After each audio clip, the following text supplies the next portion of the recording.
Hi, everyone. Welcome in. Welcome to the first ever IT Leadership Lab Summit. I'm really excited that we finally get to bring this event to life. I've been working in the IT Leadership Lab for a year and a half now. And we've had so many events and so many people that are, you know, looking for help, looking for guidance, looking for leadership, tips and tricks and things like that. And it's really great that we are able to bring you a lot of content and a lot of resources to help you grow. So we know that a lot of IT leaders, you are often thrust into a management position and you don't have any support, you don't have any training. And so you can kind of feel a little bit alone and overwhelmed when there is so much that you need to learn how to do. So we created this free community called the IT Leadership Lab. And it's designed to give you support and content to kind of help with those particular challenges that IT leaders face. So today we wanted to kick it up a notch and bring you four different speakers to discuss various leadership topics and any challenges that are specific to IT leaders. So, things like communicating the value of IT to people that don't really understand tech, hiring star players, building a healthy team, and then also communicating with empathy. And then also tomorrow, we have two small group workshops where participants will be able to learn directly from a couple of our day one speakers in an open forum. So there are still some slots available for that. So feel free to message me in the lab if you're interested. We'll definitely leave a link to my profile, and you can drop me a message there. All right. Well, that is all I got. I'm gonna go ahead and hand it over to Dave. Dave is a leadership coach, advisor, and speaker, and he is going to be talking about hiring and retaining your star players. So, everyone give a warm welcome to Dave, and yeah, I'll go ahead and let you take it away. Thanks, Brittany. Let me just share my screen here.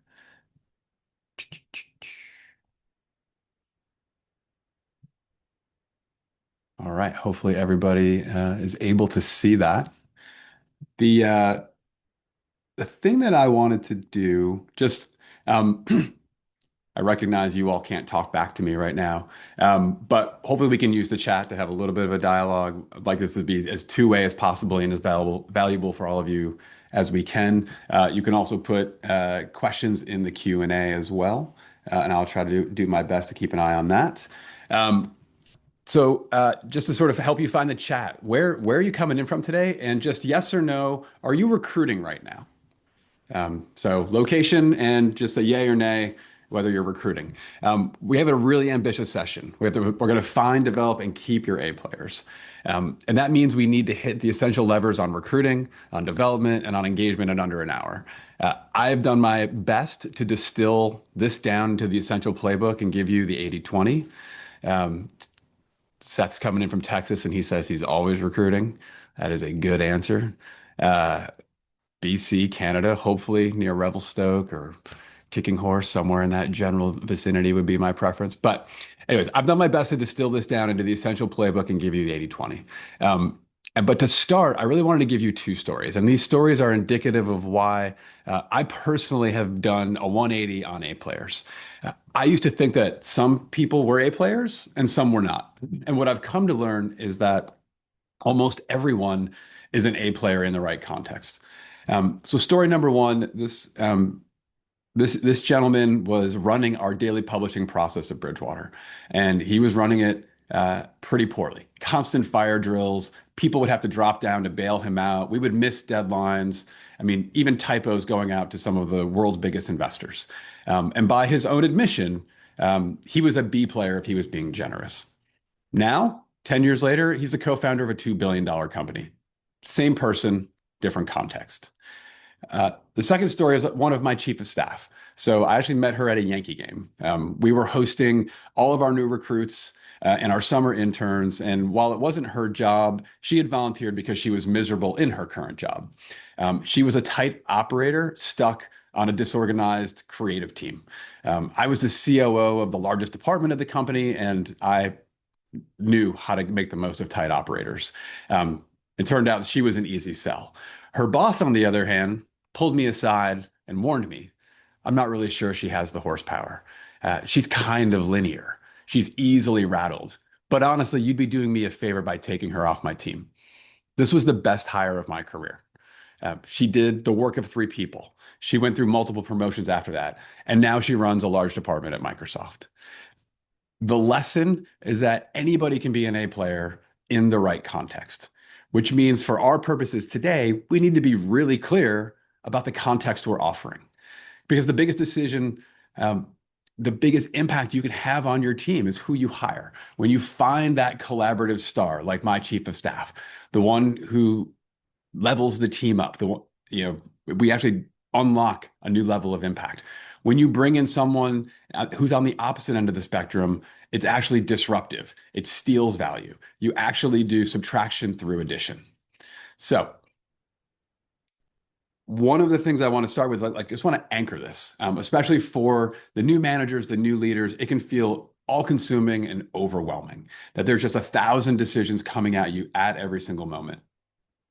The reality is the reason that we put our effort into leading others, right? The reason we put teams together is we believe we can do more together than we can do on our own. If the optimal strategy was just everyone to operate independently, we would do that. But instead, we bring people together. And so our goal as leaders is to orchestrate them into a system that drives more impact. And the reality is, there's only five major levers that we can pull to do that well. Number one, anytime we bring people together, they've got to have a goal, a purpose, a mission, but they have to have a reason. Like, why are we coming together? What is it we are trying to achieve? With that known, with that clear, and with us constantly reminding people of what that is, we need to go get the best people. We can do that in two ways. We can recruit them or we can develop them. And today we're going to talk about how to do both. Then we want to empower them with the right tools. That can be process, that can be AI, that can be software. Sometimes you could think of your culture as an operating system. That is a tool that helps the best people go achieve that goal. And for those of you who haven't tuned up on third grade math in a while, everything on top of this equation you want to push up. You want to make those numbers big. On the bottom, you want to drive them down. We want to take away friction. We want to get rid of administration. We want to get rid of bureaucracy. We want to stop doing work that's no longer valued, so that we can have people, the best people, chasing those goals. And then one that is becoming increasingly important is this idea of shortening cycle time. That while a lot of people want to debate and analyze and get to the perfect answer, those who are taking action and getting real data and adjusting at the highest rate are the ones who are increasingly winning. And so, as leaders, at any moment in time, one of these is our bottleneck. And for today's sake, we're going to assume that the one we want to hone in on really is the best people. So, where I want to start, and I'm just sort of scanning through, I see I've got some yeses on recruiting. I've got some ongoing, not actively, no, etc. The reality is it's a bit of a trick question, because I didn't ask who was hiring. I asked who was recruiting. And the absolute most impactful, best leaders that I have ever worked with are always, uh, much like much like Seth down in Texas, they are always recruiting. They are thinking about what is the best talent in the world that I should be nurturing relationships with now so that I can bring them in when I need them down the road. As opposed to hiring, which typically is I have an open job, I go into the world and find whoever is best available, and I settle for who I can hire. So what I want to do is spend the first half of this session really drilling into taking my time um, as a leader for 20 plus years recruiting. But then for the last couple of years, when I was at Bridgewater before we started this business, I was actually leading executive recruiting. So can I condense down for you what it takes to truly be an always on recruiter? And where it starts first and foremost is going to be this idea of you have to design really great roles. You have to have excellent work. And a lot of leaders skip this. They get right into how can I go find people and how can I assess them? But this is what's going to create the context that we just talked about a minute ago so that you can go out and actually find an A player. Knowing this well is what's going to allow you to set up the evaluation and set up the sourcing strategy to go find them. And so, um, while recruiting is a discipline that we could talk about for years, right? There's recruiters who master this craft over decades. I'm going to try to give you the two or three key bullets on each of the four steps in the process. So when it comes to great roles, number one is you really want to be focusing on capabilities, not credentials, right? What is it that they're able to do in your context, not what certification do they have, et cetera. Now, I recognize in IT that those things might actually overlap quite a bit, but you really want to see that they have demonstrated the ability to have the impact that you're hoping they will deliver in your context. You want, when creating this, you want to start to talk about stories and not just writing stale job descriptions, right? People want, they want to be something, part of something bigger than themselves. They want to have impact. Your A players truly want to come in and grow. And so, can they be a part of something bigger than themselves, or are you going to sort of outsource this to the legal department to write a very boring job description that will blend in on LinkedIn with everybody else? And then you need to be hiring for tomorrow, not today. That often it will take us 3 to 6 months to go find the right person. It'll take another 3 to 6 months to onboard them to the point that they're having positive impact. And so, in the worst case, you're effectively starting a process today where you're recruiting for someone who's going to ultimately be impacting your team in a year from now. So you need to start to be visualizing, where are we going to be? How is this evolving? I think in the age of AI and how that is accelerating things, this could be a place where we're constantly hiring behind where we need to be. So if I double click into this idea of capabilities versus credentials, I want to separate two things.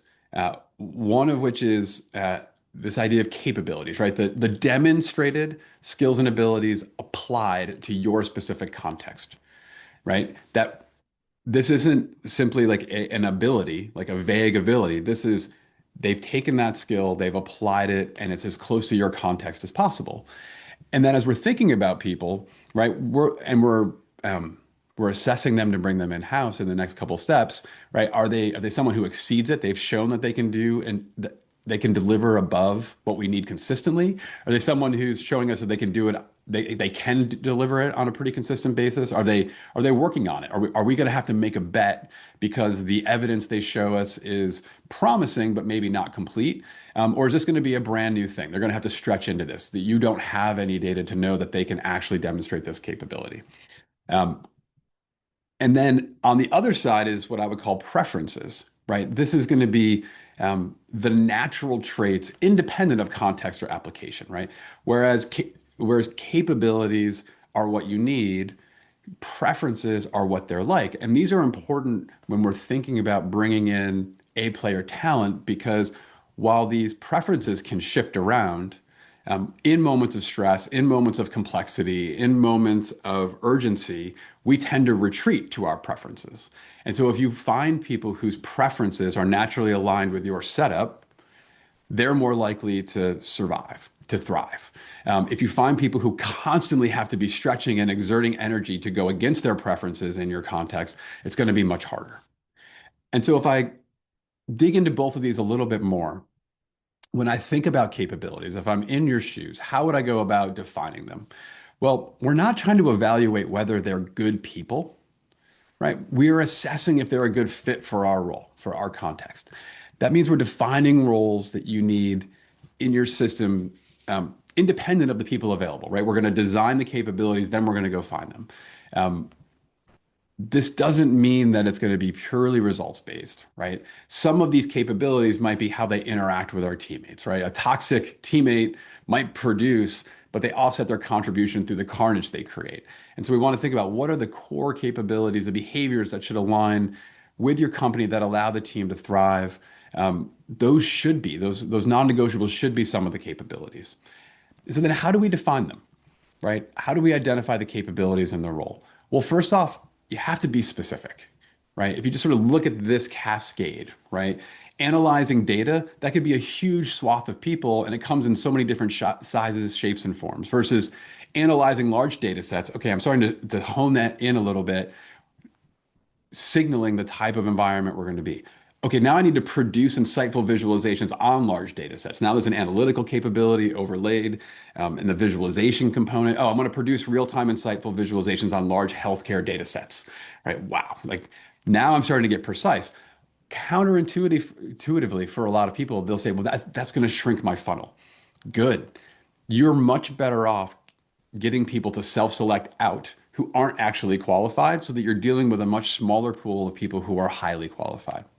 So you want to be specific, and that's how you're going to be able to have them show you that they're able to do that in the context that you have. The second thing is that responsibilities are not always capabilities. Like I might be responsible for ensuring excellent customer service, and that is how my performance will be judged. But what capabilities give me the best odds of doing that excellently, right? Is it being able to quickly connect with people and build trust? Is it actively listening to uncover the root cause of issues? Is it a deep ownership so that I can advocate on behalf of customers? Is it rigorous organization to ensure that no issues go left unresolved, right? Those capabilities are what likely point us in the direction of um, the responsibilities that they have to achieve, but we don't always have to make them one to one. And then lastly, we'll get a lot of questions of, well, how many capabilities should any role have?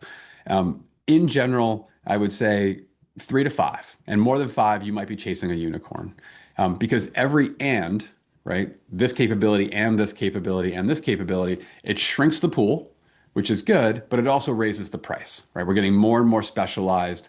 Um, and so if it makes them rare, so they're harder to find and they're more expensive to land, right? And at some point, we can make them so rare and so expensive, we'll never find them.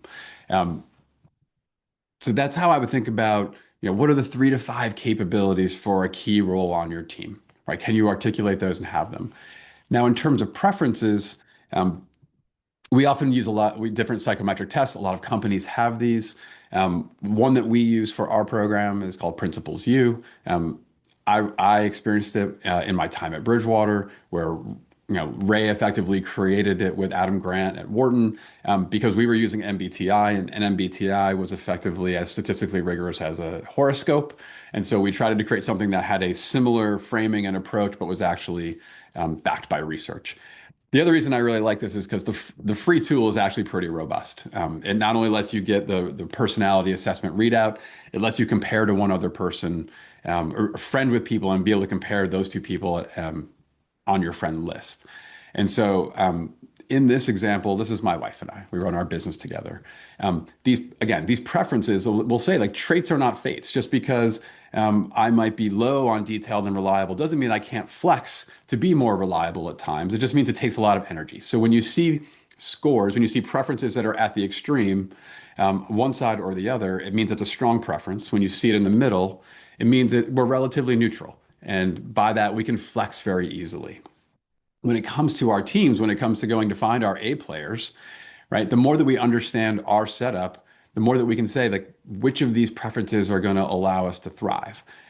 We have the added benefit when we get into developing them and retaining them of being able to know more about them, of being able to assess how we might be the same, how it is we might be different, and then what that means in each circumstance. So if we take my wife and I, we have a two-person business. You have two people who are low on detailed and reliable. You could imagine that from time to time, we have some needs to be a little more detailed and reliable. Uh, and so, well, what do we want to do about that? Right? Do we have a blind spot? Do we build systems around it? Do we hire someone who is more detailed and reliable? Are we explicit about when one of us has to flex into that type of work? Maybe like I had to do our taxes recently, right? So that gives us that approach. When we're sort of on opposite ends of the spectrum and it's relatively strong, that can be good or bad depending on the circumstance. It could be that we're bringing two different preferences to bear on creative problem solving. That could be positive. It could also mean that we're bringing two very different preferences to bear on a topic and missing each other, right? Oftentimes, I tend to be more conceptual and I want to zoom out and see the big picture. She tends to be more focused and realistic and sort of wants to lock in and get things done. But now we have a language for that. We can recognize when that is holding us back, versus helping us out, and talk through that. She can tell me like, "Hey, Dave, I don't want to zoom out and see. I want to talk about the Romans. I need to get this count. I need to get this, meeting scheduled." And I can say, "Hey, Mar, I know you really want to check this off the list, but you know." I think it's important that we step back and sort of figure this out. And that signaling to us allows us to operate together much more effectively. So as you're thinking about the folks on your that you're thinking about bringing in, again, tools like this can help you unlock preferences, have these discussions, and start to, as we get into the assessment process, sort out how are they going to operate in your world versus not. Um, I'm going to quickly, this is a little bit harder to do in the chat. Um, so what I'd hope, maybe you can just do this in a sentence or two, because yeah, I'm trying to keep you guys engaged and interacting. Um, what if you were hiring me, right? So if you are interviewing me and you see these are some of my traits of how I like to engage. I tend to be highly composed. I tend to be very flexible. I tend to be very autonomous. I'm sort of neutral, undetermined, which means I can flex pretty easily one way or the other. I tend to be quite humble. I tend to be pretty energetic, and I tend to be maybe a lower end of so tilting more towards not status seeking. Um, what if you were bringing me into your context? Um, what would you be worried about? What would would this character fit well on an IT team? If yes, one sentence on why. If no, one sentence on why. Just curious to see how people would size me up to try to make this real.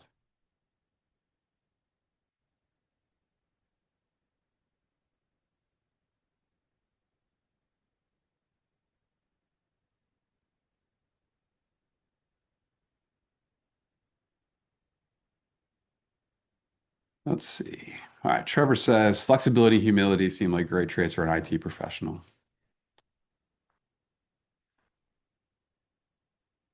Right. Rob sort of looking at like and Rob, I'd even layer in I think flexibility plus like my autonomy score might even be modest. Like I have a real thing in that, and I would agree. As you're trying to standardize, implement policies and procedures, like I bumped into that even as in my COO role. Um, wasn't one of the things that really lit me up. Composed would be great for incidents. Yes, level-headed and ambitious, but not egotistical. Good. So again, what's interesting is like some of these characteristics might fit very well. If I flipped over to some of the other ones about me, I would say chances are I might not actually be an amazing IT professional, depending on the role and the spot. My very first gig at Bridgewater, when they brought me in, was to run a operations team that was responsible for 750,000 data sets every day, mission critical, uh, impacted how it is we traded, and worse, because I was new and therefore not kind of fully secure that in. I wasn't actually able to see the work of the team that I was overseeing. Um, it was arguably one of the worst fits of my career. Funny enough, my reward for being terrible at that job was my next boss then pulling me up to be the COO of an entire department, where I obviously did much, much better because I stuck around for 10 more years. So again, another example of I could easily say I think I was probably a C player in that first gig and much closer to an A player in the next one.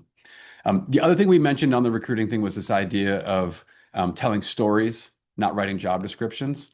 If you haven't seen this, this is the wanted ad from 100 plus years ago from Ernest Shackleton's voyage to the South Pole. Um, and let me read it. Men wanted for hazardous journey, small wages, bitter cold, long months of complete darkness, constant danger. Safe return doubtful, honor and recognition and event of success. This is This is less than 100 words. That is a story. That is encouraging the right people to raise their hand and be a part of it. And it is by design meant to scare the wrong people away. It, imagine today how this would probably show up. Looking for men with 3 to 5 years boat experience, must possess can-do spirit and working knowledge of knots, resistance to cold preferred. People want to be part of a story. No one really just wants a paycheck.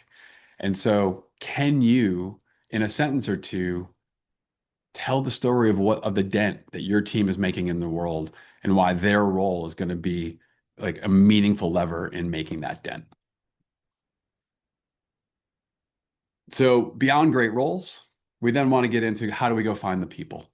Um, I would say the most impactful things I found one is this idea of plant seeds in fertile ground. I started with the story of the chief of staff that I hired. The most fertile ground is the company you're at. They've already cleared the hurdle of getting in the door. You already have real data on whether they align to the culture in the company. You can see how it is they work and interact and what their reputation is. It is honestly probably the highest probability, lowest risk way to upgrade your team. Now, I'm not advocating to go out and poach everybody, but by having coffees and being mentor and whatever else, there are ways that you can sort of grease the wheels that when these people do free up, when they need their next challenge, when they're thinking about what's next for my career, you can be the first call.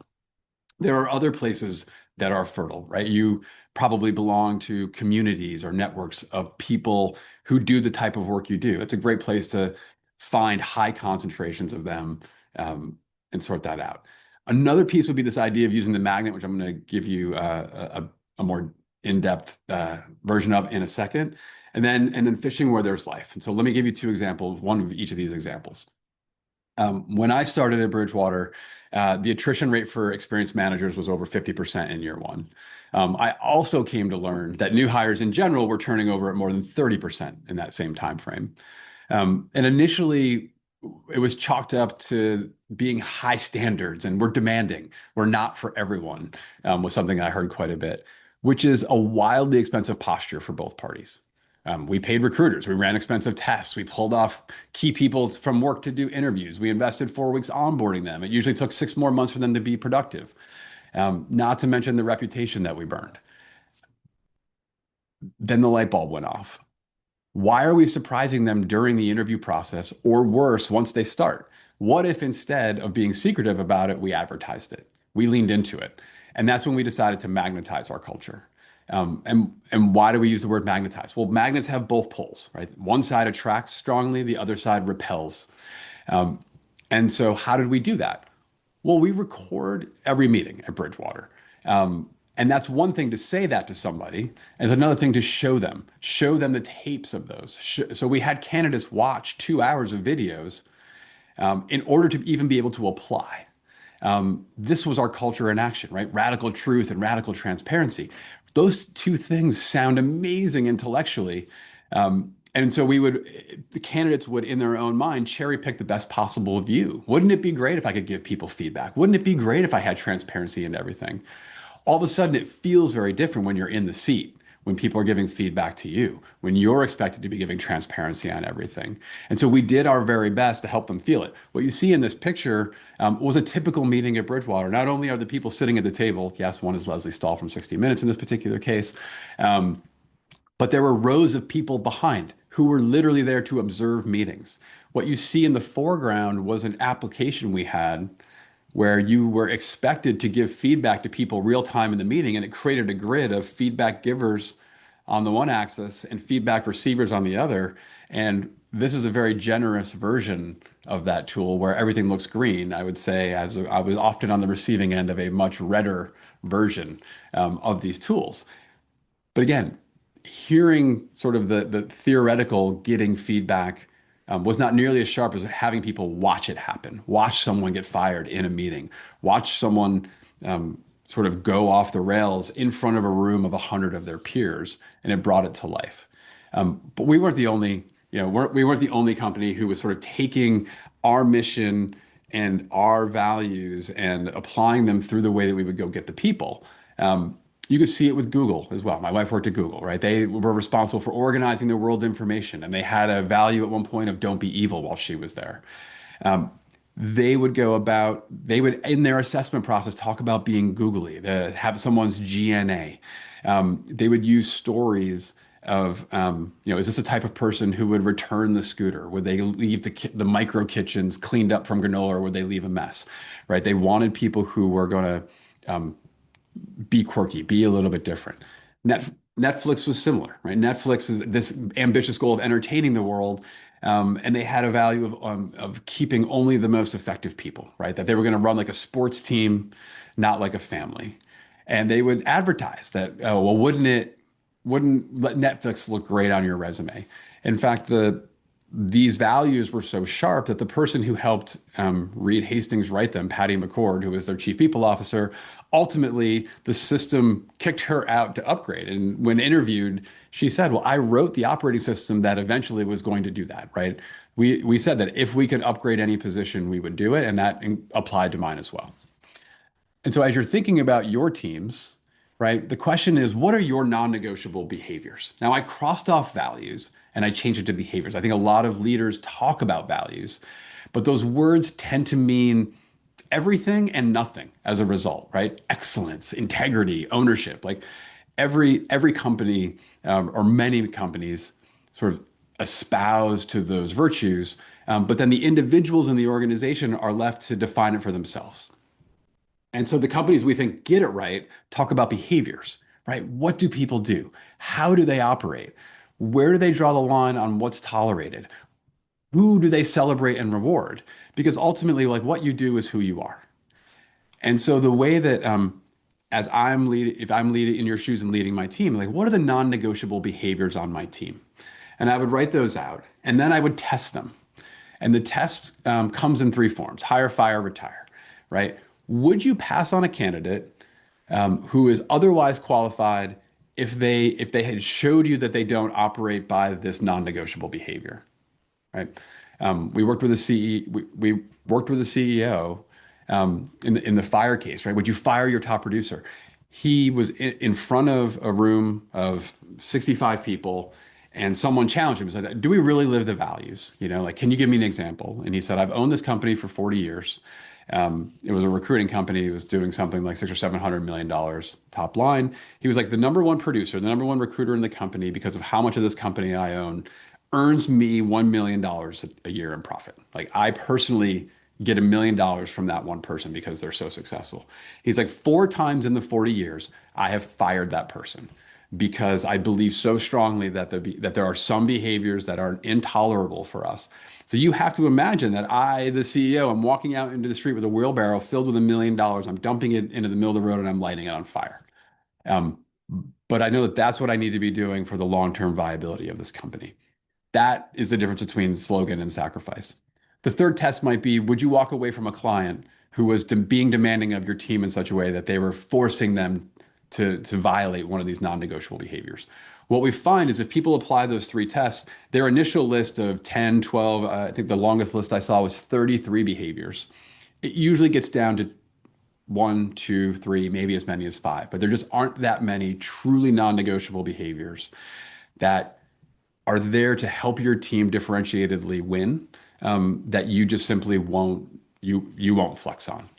And if you can get to that, that's going to help you really paint the context of like when you share that with the right people, they are going to gravitate towards it like a magnet. When you share that with the wrong people, they are going to run away screaming. Like the idea of recording every meeting, a handful of people thought that was amazing for Bridgewater. And again, this was way before Zoom and was recording every meeting. And then most people ran away. They didn't want to be on Big Brother. And so, what is yours? If you were going to write them down, the one piece of advice I would give you is, can you make them both clear and clever?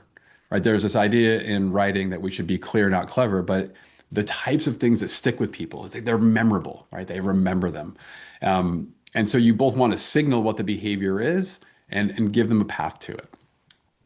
Now, if we wanted to flip over to sort of fishing where there's life, there's this idea of we can go out and find everybody, or we can set up something that brings people to us.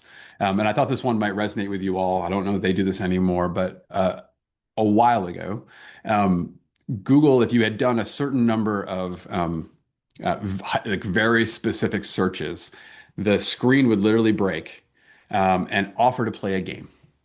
And a subset of people would play the game and they would go through a series of five or six riddles. And at the end of the sixth riddle, if they had successfully gotten through increasingly complicated coding exercises, they would be invited in for an interview. Um, Funny enough, in the third cohort of our program, we actually had someone who went through this process. Didn't get hired, but actually had their screen break and confirmed that this actually went down. But this is where you can sort of look and say, what is an asset I have in my team that I might be able to use to, instead of having to go out and find people, I can get them to come to me, right? And so a lot of companies use hackathons, companies use internships for this. There's lots of things that are already being done. What's your version of it? So that instead of having to scour the earth, the right subset of people, right? These are what is this appealing to? This is obviously people who have the technical capabilities, probably people who like puzzles and games. So they know their avatar very well. What are the characteristics of your avatar? All right. So if I've got a really compelling story and role, and I've gone into the world and I've attracted the right people, I've found the right people, I need to assess them, right? I need to, this is where I'm going to decide, am I bringing in an A player? And the reality is, the three lessons, and we probably tried every single assessment process known to man. Um, Spent tens of millions of dollars trying to figure this out. This is probably what we learned the most. Number one, if you can work with them for real, it'll beat any interview question, any interview test you can come up with. And so invest in internships, run small projects, do try buys, bring in freelancers, like anything that allows the closest you can come to doing that real work will be a much higher fidelity signal on whether or not they are possessing the capabilities that you need for them to work. The second is going to be structure actually beats sophistication. Um, I personally felt the other way for a long time. I'm an amazing interviewer, and we actually had data to say that I actually was a pretty good interviewer. But what I realized through time is I was getting to be a better and better interviewer the more and more that I was following a structure, because we're better at judging people relative to one another, not independently. And so if you follow the same approach, you have a clear rubric, you grade the five people across that rubric. Even if you can't say whether someone is excellent or not excellent independently, you can at least say who is the top ranked and who is the bottom. Um, this has other secondary benefits of sort of lowering bias and other reasons, but ultimately, um, getting everyone aligned to agree to follow the same process is usually better. And then counterintuitively, we learned or not counterintuitively, but it was you want to overinvest to get rid of those deal breakers as soon as possible. So ideally, the magnet scared away everybody who wouldn't behave that way naturally. But you want to pull that into your process as early as possible, right? You don't want to find out at the very end that there's a cultural norm someone's not willing to abide by. You would like that to happen very early in the process because um, we do not want a bajillion people that we have to sift through to find the one A player. What we really want is to have a process. The reason we invested so much in the role and so much in the sourcing is so we have a very small list of people, hopefully we've nurtured for 6 months or 12 months, who are highly qualified, highly aligned, that we then just get to pick the best stuff. And that is a way more efficient process for all of us. A few a few tactics that people use. So the late Tony Heish of Zappos had a lot of um, different ideas around this. And they ran a lot of, I think, clever, memorable experiments in terms of how they assess. So one of them was the idea of the driver test. So mid to senior level managers would get flown out to Vegas. Driver would pick them up. They'd go do their interviews for the day. Same driver would pick them back up, take them to the airport. The driver had a veto. What they wanted to know was how did this person interact with other people because they're such a customer service bent organization? How did this person interact when other people weren't watching or when they thought other people weren't watching? The second was this idea of a service desk start. So they advertised, even for their senior executives, that you will spend the first month on the service desk. That had the known implication of scaring some people away who thought that was beneath them. They thought they didn't have to do that. That was by design because those people weren't going to be aligned to the Zappos culture. And then they would similarly, they'd pay people to walk away. So you would get hired, you'd go through, I think it was a 2 to 3 week boot camp, and the very last session of that boot camp of onboarding, they would offer you several $1,000s to leave.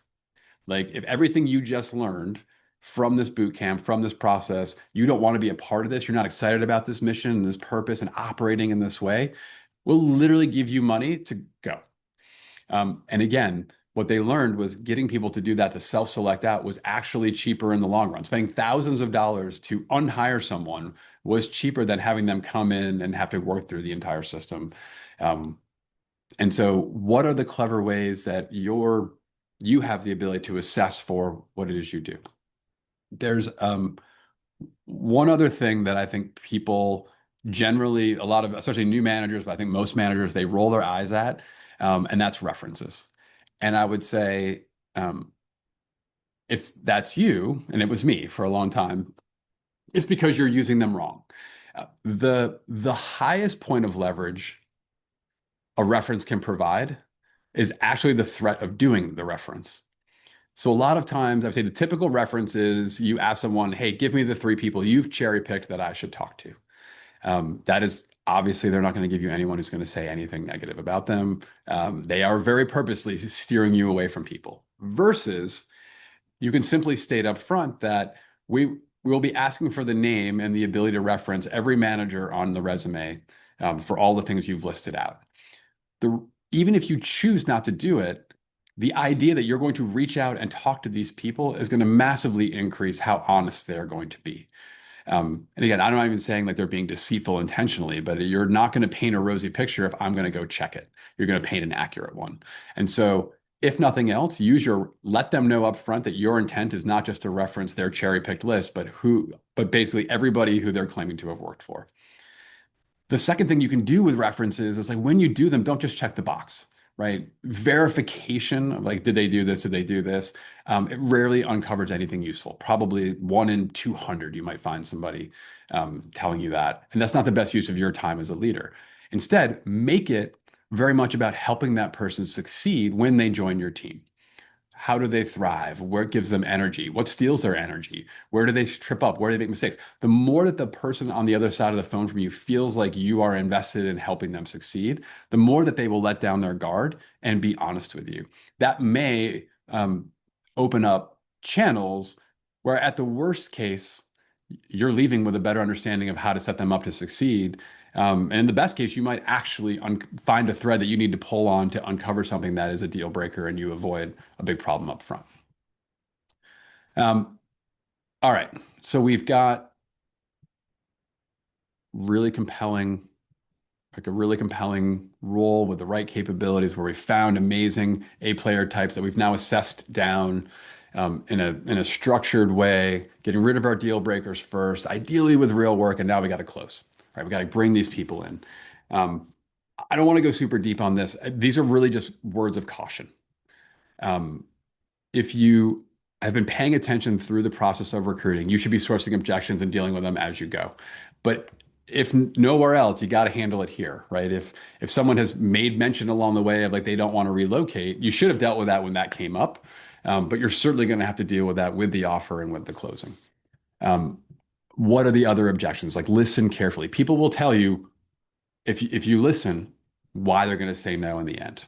Um, the two other words of caution, I would say, if you are not the last company to interview somebody, your probabilities of hiring them are exceptionally low. Recency bias is real. And so one of the tricks that I would use is I would actually start treating them like they had said yes before they actually did. And so I would focus on what was most exciting to them about coming to join my team, coming to join the company. Was it a certain project? Was it a certain technology? Was it a new role? And then I would come up with an authentic way to reach out to them to remind them of that. Like, oh, hey Charlie, I know you were really excited to like help with the Claude Cowork integration. I just wanted to let you know, like we've done these three things. Can't wait for you to come in and help us accelerate that process. Uh, that is so much better than, hey, have you talked to that other company yet? Do you have an answer for me? Right? I'm reminding them of why they were excited to be a part of it, and I'm trying to stay top of mind so I don't just lose by the fact that that distance has sort of diluted my impact, and that person who talked to them last wins. And then lastly, you have to keep recruiting them even after they've started. It is becoming increasingly common for people to ghost on day one, for people to leave after a week.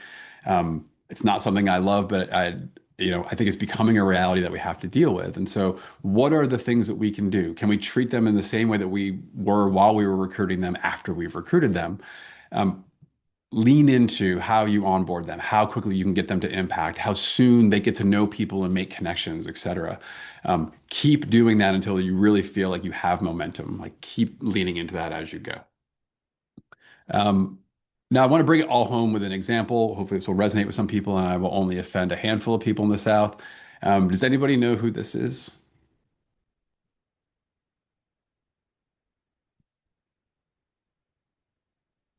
I'm so used to having people be able to unmute and just scream things at me, but you could scream it at me in the chat if you want. No. Steve says no. All right, not a lot of college football fans. Um, Mitch, you're not like way, way off. So, anyways, this is Julio Jones. So for people who don't know, Julio Jones goes on to become one of the most successful NFL receivers, really of all time. Consensus is he'll be a first ballot Hall of Famer. Um, in high school, he was wanted by dozens and dozens of like top tier schools. Um, and he one of those schools was Alabama. So Nick Saban was the head coach at Alabama. Um, and all of this is they would have these summer programs, and his assistant coaches were like, Julio Jones is going to come to the summer program. You should take it easy on him. We don't want to scare him away, etc. And what he proceeded to do in that 1 week summer program was to push him harder than anybody else. Um, Leaned on him, yelled at him, demanded more of him. And Jones later said that he only had one goal as he was evaluating college, and that was to achieve greatness, to truly be one of the greats. And he ended up choosing Alabama because it was the only program that was willing to challenge him, willing to dare him to be better, was not just sort of kowtowing to his talent, etc. Um, I'm not a huge college sports fan, but I am a fan of excellence. And so uh, while Nick Saban was running Alabama football, um, they absolutely dominated the sport. If you played on the Alabama football team for 4 years, you always every single person who played in that 15-year tenure went to at least one national championship game. Some went to as many as three. Some of them won multiples, right? And so you were constantly going to the top tier of the game. The Alabama sent more people to the NFL, which is ultimately the real goal of this top tier football. They sent more people to the NFL in that time period than the number two, three, four, and five schools combined. So by most measures, if we want to learn about how to go recruit A players, this person is giving us the blueprint. And it turns out the way they do it sort of matches what it is that what we just talked about. On the designing great roles, they literally think about every single position differently each year.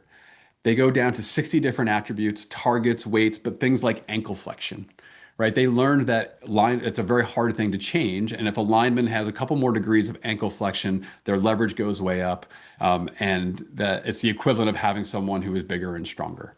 And they play an NFL style because they're setting up the role to train the people for the development that they're going to come to down the road, right? In terms of the actual source assist his own regions. It's the expectation that they know the top 200 recruits by eighth grade in each of their regions. They have the parents on speed dial. There's a story where they were trying to, and they didn't win this one, but they were trying to recruit Arch Manning. And in his ninth grade year, when they can't even speak to him, the entire coaching staff flew to his hometown and watched his basketball game because they knew that time and attention was massive currency. Like you are so important that we're going to come watch your other sport 2 years before we can even start to begin talking to you. When they get into then assessing, they look for what can't be taught. So yes, they watch game film, and that's how they can see whether the kids can play the game. They go to the games to see what happens outside the game film. How do they interact with their players? How do they interact with their coach? What happens after a great play? What happens after a busted play? What happens after they make a mistake? And so they're watching because they're trying to figure out, does this person have the character to play for our program? And if not, they want to knock them off the list. They go seven deep freshman year. So again, they can't talk to the player, but they start talking to the principals and the teachers and the pastors and the coaches. Again, they're trying to knock people out of the system as early as possible. If there's hints they don't have the character, they move past them. Um, and so they're also doing the again the action versus the explanation. This is why they bring people like Julio Jones to summer camp and push them to say like, would this person thrive in our system?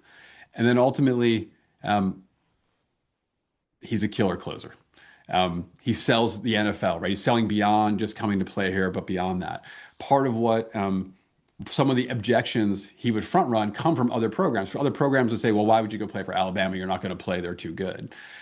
He would front run those objections by saying, yeah, but you can either play the best team once a year when you come to Alabama, or in every single practice all year long, you could face off against the best talent. Why do you think I send so many people to the NFL, right? Are you going to get better playing the best people once or every single day of the week? Um, and so this idea that you can play through that. So just wanted to bring that together with one example. You can go a lot deeper. I want to make sure we use the last 5 or 6 minutes to talk a little bit about the development and retention. Um, But the reason I wanted to focus so much on the recruiting side is like it's a huge decision. We don't make it that often. Most of us aren't Amazon. We're not hiring thousands of people, right? We're on our teams. We're hiring one, two, maybe a handful in a year, right? It's a rare decision. It has massive impact, and it actually is a cheat code for the rest, right? When we get this right, it makes the rest of this process much, much easier. Um, so you'll remember this from designing the roles. Well, it turns out the investment in you visualizing that role actually makes developing your A players much, much easier because A players want to build capabilities that make them more valuable. They want to unlock new opportunities. They want to have experiences they value. And so you could think of it in terms of levels, right? The level one they could be developing a capability or capabilities they need to meet the expectations for the role that you're hiring them into, right? So the chances you get someone who meets or exceeds on every dimension is relatively low. And so level one, lean the development into like, can you do your job well? Level two then becomes, can you actually exceed the expectations on the job? Can you go above and beyond? Can we sort of start to step beyond just hitting the bar and can we go above it? That's where you start to see things like mastery. And in the world of IT, there are lots of people who one of the things they value most is mastery, right? Is that depth. And so you can lean into that as level two. And then level three, you can start to talk about the capabilities beyond, right? Do they want to get promoted? Do they want to be transitioning to a senior level? Do they want to move to a different group? Well, what are the capabilities of that role? And how can your development start to target that, right? And so, again, we're not necessarily trying to develop people for the sake of developing them. We're trying to develop them in a way that is authentic to them and they're excited about, but is actually adding to what it is we need, right? We're trying to make them more valuable in our context, right? That's how you take a B plus player to make an A player in your context. That's how you keep an A player engaged by learning, growing, developing. Now, when I say the word development plan, and most people either roll their eyes or revert them altogether. And I would admit I would have been one of them. But I'm not talking about some crazy three-page form. I promise you, you can do anyone's development plan on a post-it note. Um, because the important part is sort of the alignment on what we're doing and how we're doing it. We don't need a big form to do that, right? We need people to take co-ownership of their own development, right? And so one key piece is going to be this idea of alignment, right? They should lead it. Where do they want, like, what is it? What are their goals? Like, how do those personal goals align to the team goals? Where do they see they need to close gaps?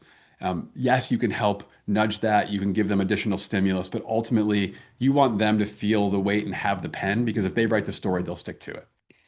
Um, then in terms of balance, a lot of, if anything, with A players, they're going to want to like change a bajillion things at once. It's like the New Year's Day symptom. I'm going to change this and this and this and this, and then nothing's going to actually move. And so what ultimately you want is ideally one thing we're really going to lean into. We're going to break that, and we're going to move on to the next, or at most two. And if it's going to be two, one of them should be an investment in a strength, right? We focus a lot on the weaknesses, and the rational choice is to just neutralize weaknesses, right? If a weakness is inhibiting your job, I don't want to try to make you amazing at that because if requiring you to be amazing at that is what the job calls for, then I probably mishired somebody. And so instead, I want this weakness to sort of stop being a liability, so I can put all the rest of my development effort into the greatness, right? If we go back to the Julio Jones example, we didn't. Nick Saban didn't lean into making him better at tackling because he played offense. There is no tackling, but the sport requires it, and so we want to lean into the strengths, right? That is when your A players become A plus players, become outsized impact, when they become like my chief of staff doing the work of three people. And then ultimately consistency, right? Development plans tend to die in the iteration, and reality is just get going. Like, what gap are we closing? What are we doing? Um, and then and then start because it's like a little bit like the Mike Tyson quote of everyone has a plan until they get punched in the face. Um, Take action and learn. And either that's going to be helping this person build more competency, build more credibility, or it's not. And so the reason I say you can do it on three bullets is you could just answer these three questions. So question one is like, how will we know I've built the capability?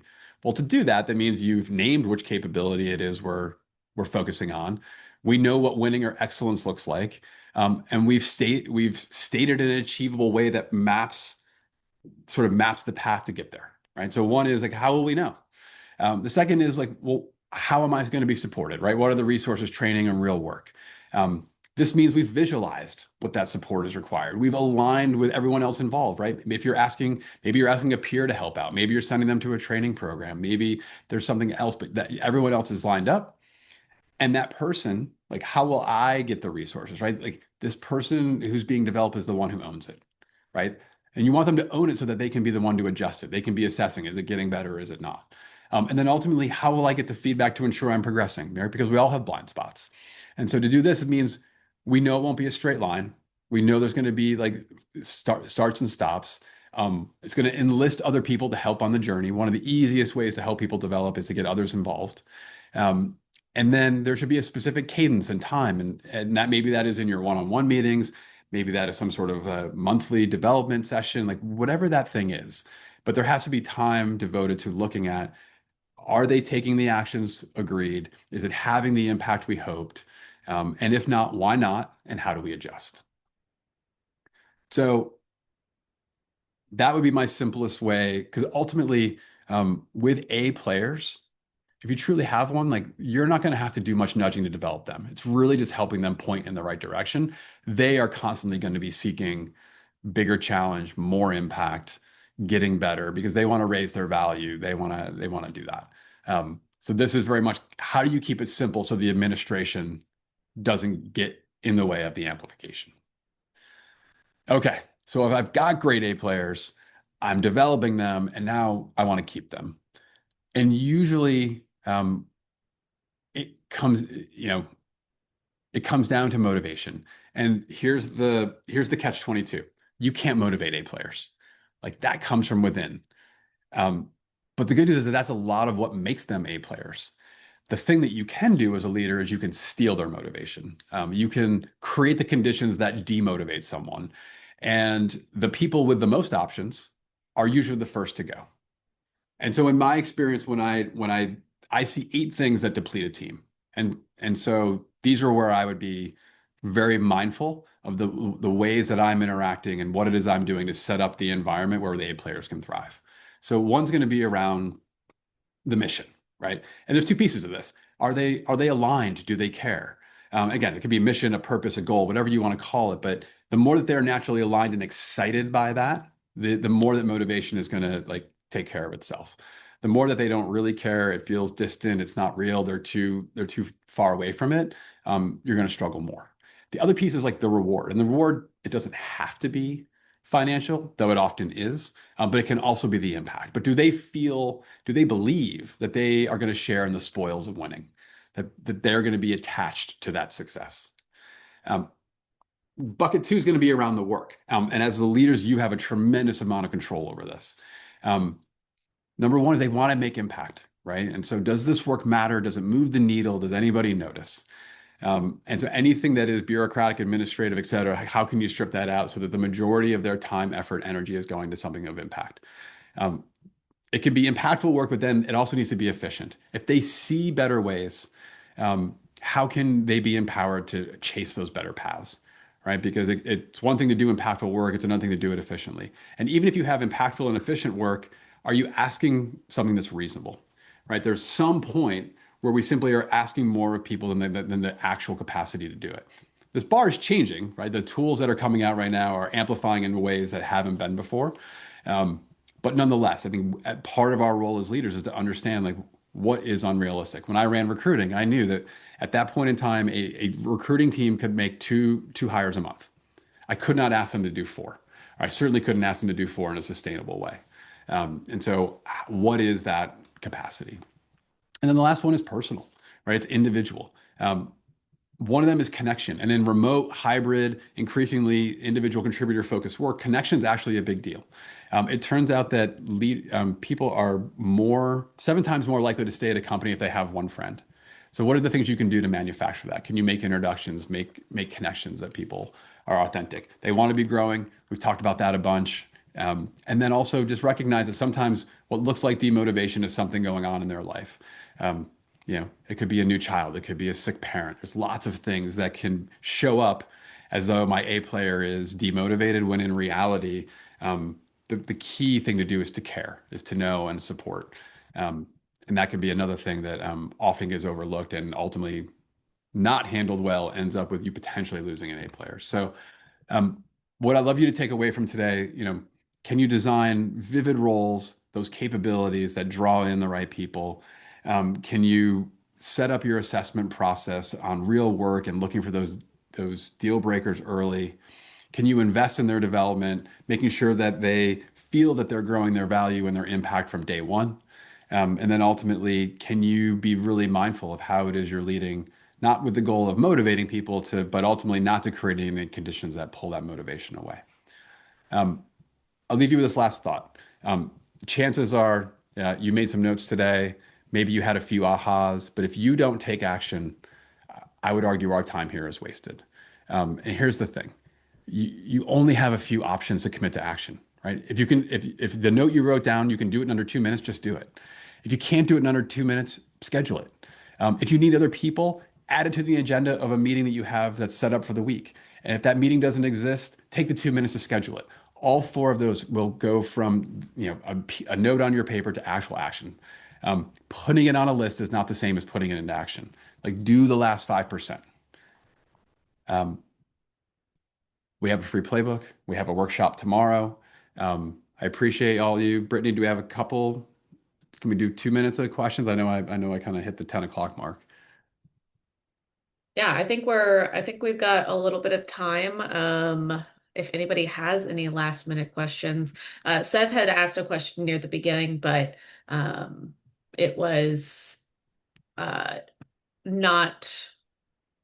It was not super related to the thing, but I'm not sure if you want to um, try to answer any of it.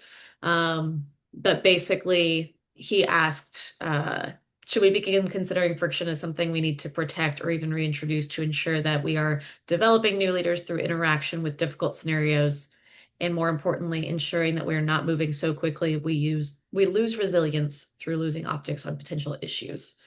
Um, so more of a question on, you know, how to uh, keep your team well trained and keep them moving. Got it. So this is so hard because I can't actually talk to Seth. Um, so Seth, this is the sense of like we take too much friction away and people start thinking a little bit sloppily, sort of like turning the keys over to the LLM. Is that the general idea? Because I would say the thing that as we work with leaders, we've actually shifted our work with them over the last couple of years, where originally our program for the first 2 years was just the timeless principles. And then we've been layering in, okay, now how do you accelerate that with AI? And I've had this personal experience, and a number of the leaders that I've worked with have it as well, which is the LLMs are getting so good, it is very easy to be seduced. Right? There's never a typo. It's always grammatically correct. It's kind of friendly. Sometimes it's actually pretty insightful. And one of the things the reason we're teaching the program the way we are is keep encouraging people, like, you got to have your own mental map. Like, you've got to know how to handle this situation. You've got to know how to have this approach. You've got to have an independent perspective to then evaluate what comes out of the LLM.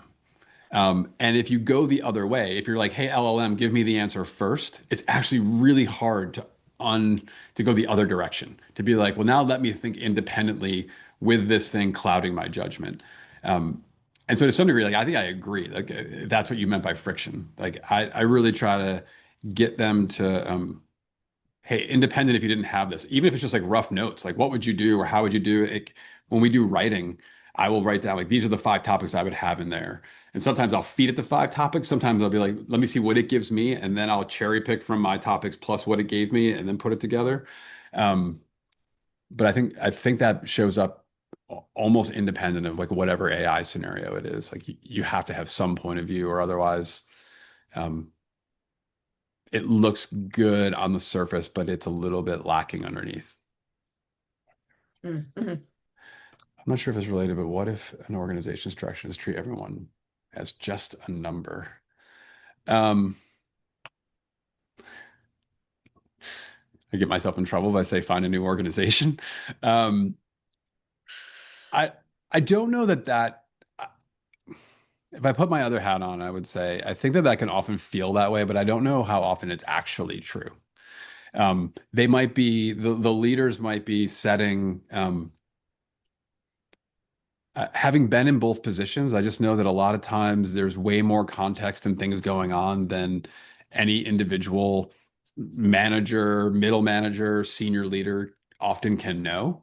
Um, and I would say try to hold two things at the same time, which is like your own independent picture where I'm kind of joking, but I'm like, if it's truly an organization where you're perceiving everyone to be treated like a number and a cog, that means you're a number and a cog, and that's a dangerous place to be. It's like you can have that independent picture, and then I would say combine it with the humility to know that there's a good chance what you're perceiving is lacking additional information that if in the same shoes you might be operating similarly. And can you, as an individual, you sort of have to hold those two things at the same time and then make your call on the best that you can do. But I do think a lot of times people underweight the second thing. You know, Hmm. you're welcome. Uh, and last quick question. Yeah. Kevin asked if there are any tips on managing ambitions and setting realistic expectations, which I'm sure could be Um, a whole other hour of discussion, but um, I mean, look, this might be provocative or counterintuitive. I settled on the answer being no. That my um, I wanted to I basically wanted to invest and develop people as hard and as fast as I could, and they were excited to do. And th- that usually got me the longest runway for them to stay with me. But at some point, I would run out of those opportunities, and that I had I had just decided the rational thing was like, okay, I export them. I go help them. We talk in the program about like being people's fan. And so there's places where I was like, look, you're amazing and I would love to keep you, but like I'm slowing you down. And I would go help them find new teams within the company. In some cases, I help them go find new companies. Um, and the positive cycle that had for my brand as a leader was enormous because now I got known as the place that like doesn't hold people back. It accelerates potential and it created this virtuous cycle. That was a choice that I made. I've worked with other leaders who try to do the opposite and try to constantly keep pragmatically throttling people under the belief that that will be the logical game. But it didn't really seem to work. And so I just sort of gave up the headache and started leaning in the other way. But it hmm, comes at a cost, right? I did have to replace really good people at times, and that wasn't great in the moment. But I think it was the long-term rational decision. yeah, yeah. Cool. Um, Well, I hope to well, see some of y'all tomorrow. yeah, yeah. Thank you so much. I really, really appreciate you being on today. I hope everyone got a lot of really great information from this. If you are interested in jumping on to another one of Dave's sessions, we have a workshop tomorrow morning at 9 a.m. Eastern, so same time. We now these are going to be small group sessions, so it's limited to 35 people per session, just so that you can have kind of more of an open dialogue. So if you're interested in joining that, you can just drop me a message in the lab and I will provide that link in the chat. Um, and I can help get you set up. And we still have a few more slots for that. So but yes, thank you, Dave. I really appreciate your time today. We are going to take a quick break, 5 to 10 minutes, just so that we can get ready for the next session. But awesome. Well, thanks, Dave. I appreciate the time. Appreciate it, everyone. See you Thank tomorrow.